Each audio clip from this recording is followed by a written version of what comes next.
వినాలని కోరుకుంటున్నాడు దేవుడు. దేవుడు ఏం చెప్తున్నాడు అది వినాలని కోరుకుంటున్నాడు. మనుషులుగా మనమే ఏదైనా మనం మాట్లాడుతున్నప్పుడు మనల్ని లెక్క చేయకుండా, సపోజ్ నువ్వే మాట్లాడుతున్నావు ఎవరితోటి, చాలా మంచి విలువైన విషయం చెప్తున్నావు, నువ్వు మంచి వాళ్ళు వినాలని, వాళ్ళు నేర్చుకోవాలని, ఆ విషయం ద్వారా వాళ్ళు బాగుపడాలని నువ్వెంతో వాళ్ళ కొరకు భారం కలిగి చెప్తున్నావు.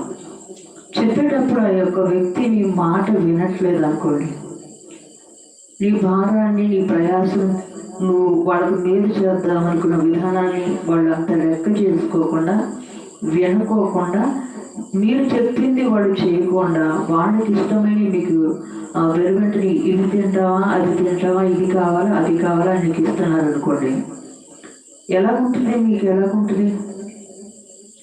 నేను చెప్పే మాట వింటలేదు కానీ, నేను చెప్పింది చేయట్లేదు కానీ, ఆయనకి ఇష్టమైన తెచ్చి పెడుతున్నాను, నేను తినాలా? అసలు ఆ మాట లెక్క